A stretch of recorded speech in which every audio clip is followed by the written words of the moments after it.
escritos que xa os utilicei mando a transcripción. Vale? As cartas orixinais do Borrajo están en México. Pois Atenas, o fillo do Aquilino Borrajo, do imán que se quedou en México. Pois tenas si localizades, Francisco, como seu avó, Borrajo Villegas, en Huehuetoca, México. O señor que chegou a ser alcalde de México, alcalde non, de Huehuetoca, non de México, do Distrito Federal. E as cartas ao final fixeron esa viaxe de volta para lá.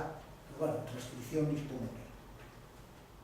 Eso, calquera cousa que vexades, que en algún momento vos podo botar unha mano, tal, escribídeme e o vosso distor. Para min, dime. Mira, son as transcripcións. Ti recomendas facer a transcripción literal? Porque os técnicos dos arquivos moitas veces corrixen. Eu traballo con do 19, corrixen sempre as abreviaturas, as faltas de ortografía e non sei cal é a tua opinión. Eu, en todo caso, esa é a opinión, non é criterio. E tú acabas de expor un criterio.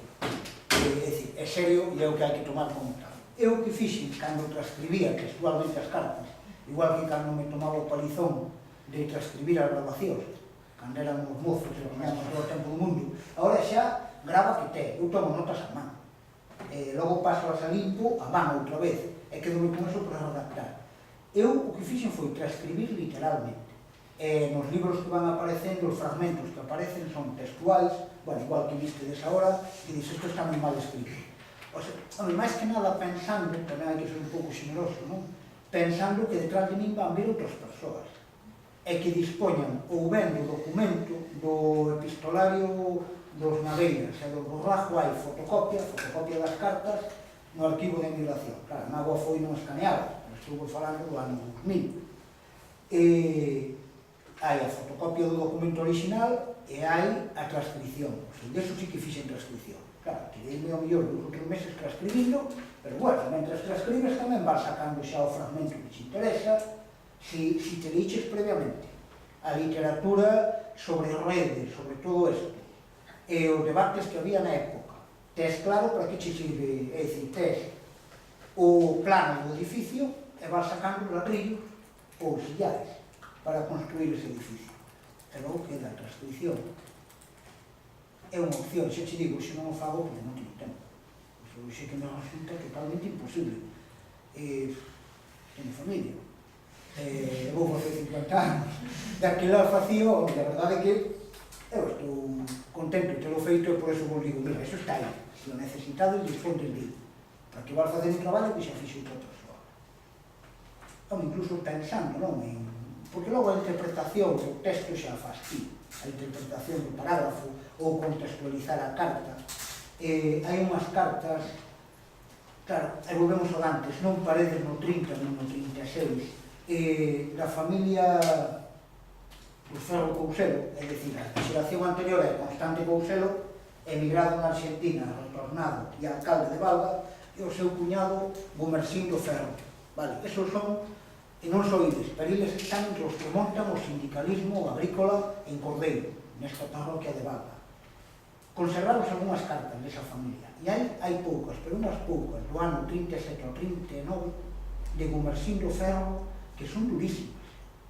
Que dices, pero vamos a ver, este tipo retornado de emigración, claro, a idea que temos de retornados modernos, emprendedores, republicanos, moi guai eles, Caetano Borrajo, pero este tipo é que está dicindo que lástima que escaparon algúns de Valga, que non os mataran a todos, o sea, o tipo está jaleando un hooligan da represión. Claro, que acontece? Que o seu fillo, o Ferro Couselo, que non son a todos, está en Madrid detido nos anos da guerra. Claro, pero ese viraxe tamén é importante.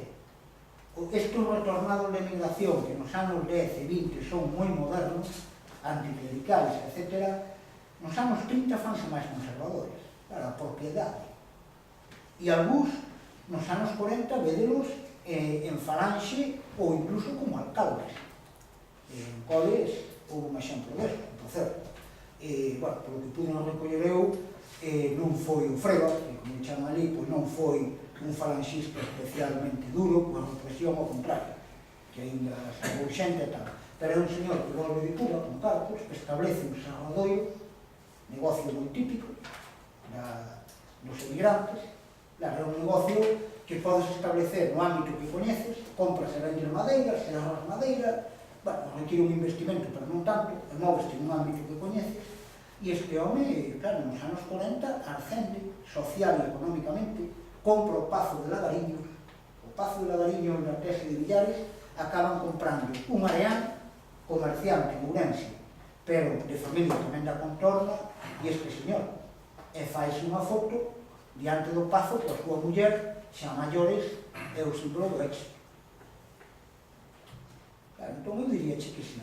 Claro, o problema é o tempo, o diñeiro, claro, e se tes o apoio, claro, todo isto é moi bonito contalo de fixen sí, porque fun tendo financiamento, ou bolsas doutorais, ou logo xa dende que aprobei secundaria, pero ollo, porque os anos 20, o sea, os vosos anos 20, entre os 20 e os 30 anos, son magníficos, até o mundo aos pés, vas que comer o mundo, pero pasan pronto.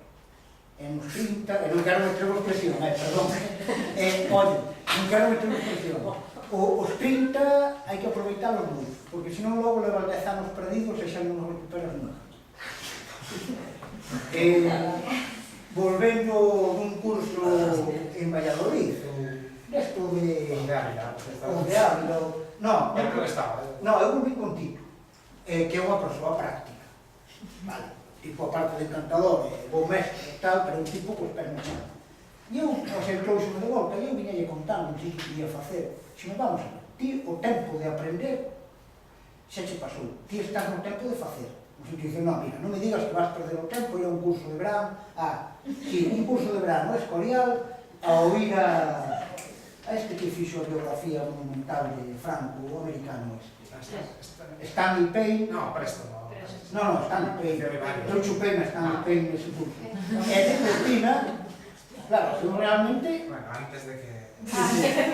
Claro, sí, no, pero de propina meteronnos unha tarde a Serrano Súñez, palabra, eu escoitei a Serrano Súñez con 90 e pico anos, estuvo 2 horas e pico contándonos a súa versión de todo aquilo, e casi era creíble. Claro, ese é o que me dicía isto que non debería facer. Servime para algo todo aquilo. Mais alá de como anécdota, pois non. Estaría mellor investigando, encamiñado, como logo casi foi quen de facer Núñez. Bueno, pues con esta nota de melancolía, sobre tempos... Moitas gracias ao vosso disco. Gracias a ti, ¿no?